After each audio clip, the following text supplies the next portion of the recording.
Hello mga kakotse, amazing day. Bali meron lang akong gagawa ng video kasi maraming nag-private message sa atin na nakikiusap na kung pwede gawan daw natin sila ng video about sa Vios XE. Yan. Ito yung mas lower variants sa Vios XLE natin na CVT. Yan mga kakotse. Ayan. Ito boss mga kakotse, napakadali lang naman ito. Sige, pagbigyan na natin ang ating mga follower and subscriber. Ito boss, kakotse, Vios 1.3 XE CVT. Yan mga kakotse. O, unit price nito mga kakotse, nasa 780. Pasensya na kayo mga kakotse, medyo madumi lang yung model unit natin kasi malapit siya sa bintana. Pero hindi po yan na uulanan or naaarawan mga kakotse. So safe na safe ang mga unit natin. Yan.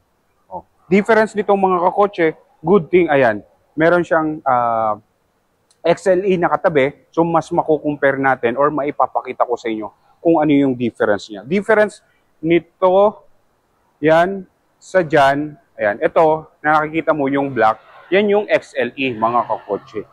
Ito, XE, yan. Difference nila pagdating sa price, nasa 128 mga kakotse. 128,000. Yan. Oh. Medyo madilim mga kakotse, no? Pangit lang yung nasa tapat kasi tayo ng bintana. Yan. Color option nyo dito mga kakotse. Meron tayo yung white, super white. Meron tayo silver and then black. And then nakikita nyo yung model unit natin. Ito yung Alumina Jade. Ayan, oh, medyo maganda dito. Ayan. Ayan. Alumina Jade. Metallic. Overall dimension, magkakaparehas lang ang mga Vios natin. And then seating capacity. Ay, sarado.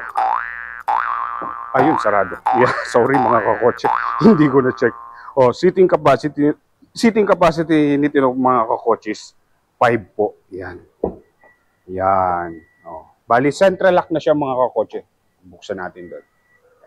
Central lock na rin siya mga kakotse. Yan. Oh.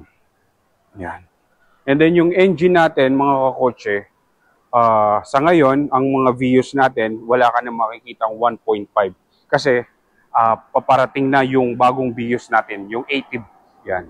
So yung engine nito mga kakotse, 1.3 dual BBTI, 4-cylinder inline with max output ng 99 and then the torque is 123.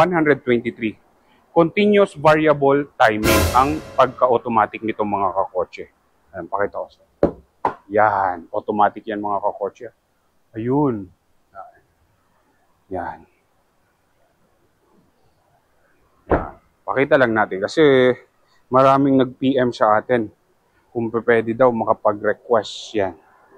Oh, mga kakotse. Yung chassis nito mga kakotse, suspension, MacPherson strut, and then the rear, torsion beam. Tapos yung mag size or yung tire ay 14. Pero ang mapapansin mo dito mga kakotse, hindi siya naka-mugs. Yan. Naka-steel rim with hubcap or full cap. Ayun, no. Ito yung mugs ng XLE natin, naka two-tone. While dito, ayun. Yan.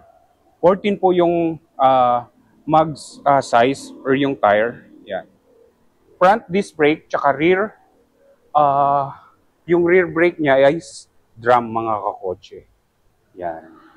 So dito mga kakotse, since andito na rin yung XLE, isa-isahin lang natin. Pagdating sa exterior mga kakotse, ang difference niya, yung mug, yan, yung mugs. Tapos dito sa harapan, sa fascia niya, wala lang po tayong fog lamps. Ayan.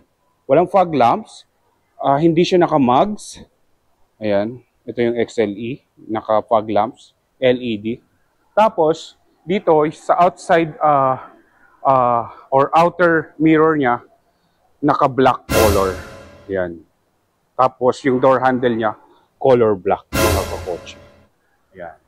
Tapos, isa pa sa mga difference nito mga kakotse, yung antenna nito is naka-full type. Hindi siya yung fin type mga kakotse. Yan. Yun.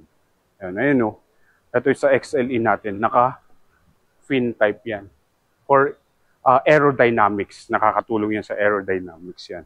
So simpleng recap lang, dun sa mga nag-request, ang difference pagdating sa labas or sa exterior, walang fog lamps yung XE, hindi naka-mugs, naka-steel rim with hubcap or full cap, black yung outside rear view mirror, tapos black yung door handle. Yan. Tapos, naka-full type or naka-full type yung antena niya. Yan. So, pagdating naman sa loob, mga kakotse, ayan, pagdating sa interior, yan, eto. Mapapansin dito mga kakotse, naka-powered na siya. Yun yung kagandahan. Ayan, no? So, hindi na siya yung power steering. Naka-auto na rin ito.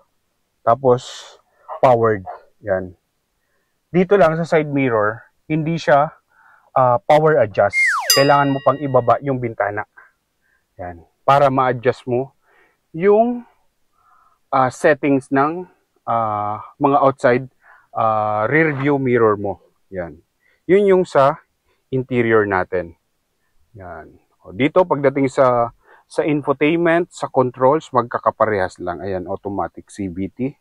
Tapos, kagandahan nito mga kakotse, pati yung kung ano yung steering wheel ng XLE, ganito rin. Yan, may mode, volume up, volume down, pag next ng track. Tapos, since may Bluetooth siya, ayan, pag answer ng call, pag decline.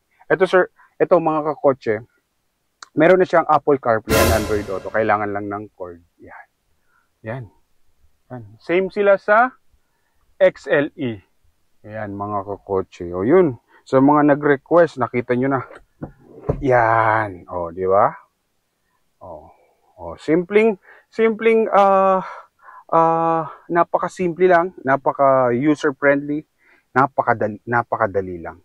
Tapos isa pa pala mga kakotse, pagpasok, tsaka paglabas, or pag-unlock, tsaka pag-lock, naka-manual po siya. Hindi po siya keyless. Yan. Kakotse. Yan. Ayun.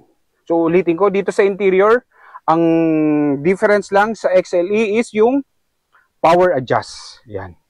Na-adjust niya yung outside rear view mirror niya. Yan. Tapos, sa pag entry ng sasakyan, kailangan i-manual mo siya. Pero mga kakotse, pwede mo naman siyang bili ka lang ng alarm. Kasi since, yung pa pala mga kotse, about sa safety, wala pa siya yung alarm. So, meron naman tayong mga after sales, may ino-offer naman tayo na pwede mo siyang keyless, tapos with alarm na mga kakotse. Yan. Lagi lang din naman mga nakaabang yun mga kakotse regarding sa accessories natin. Yan. O, yan. O, yan. Diba? So, kung tama lang yung budget, tapos gusto nyo mas hindi kayo pagod pag dito within the city or Metro Manila, ito nang kunin nyo. Automatic din yan mga kakotse. Yan. Tapos tipid din. 1.3. 4 speaker. Kung ano yung XLE, ganun din. 8-inch yung infotainment or yung display. Pagdating naman sa safety, mga kakotse, wala lang siyang back monitor or reverse camera. Pero, good thing, hindi na rin naman to tinipid. Since wala siyang back camera, meron ka namang 2-eye sensor. Ayan. O, di ba? May 2-eye sensor naman siya or sonar. So, pag nagbabaking ka, mas matutulungan ka din. Yan, di ba? Yan. O, malapit tayo sa antena. Yan, mga kakotse. Yun. O, hopefully, mga kakotse, napakita ko sa inyo ang XE. Since ito na nga napapabalita na magkakaroon na tayo ng bagong BIOS, ayun, sa mga gustong humabol kasi nag-message sila, parang interesado sila dito sa XE variant.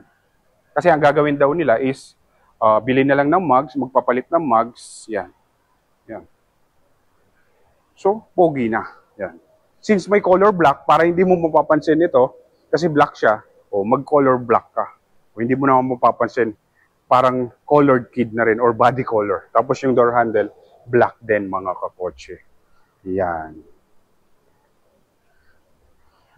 Ayun mga kakotse, kung gustong humabol ng mga Vios, since magkakaroon na tayo ng bagong ATIV, yung hybrid, yung all new. Yan. So message nyo lang ako mga kakotse pag may mga katanungan kayo or karagdagang informasyon about sa Vios na to or sa lahat ng Vios or sa lahat ng unit ni Toyota. Huwag po kayong mahihiya mag-message lang po lagi. Ha? Ayun, dito, ang dilim. Ayan dito tayo. Yan. So, maraming salamat lagi mga kakotse sa pagsuporta at sa panonood sa aking channel. Lagi kong pinapaalala, ingat and always drive safe mga kakotse. Bye!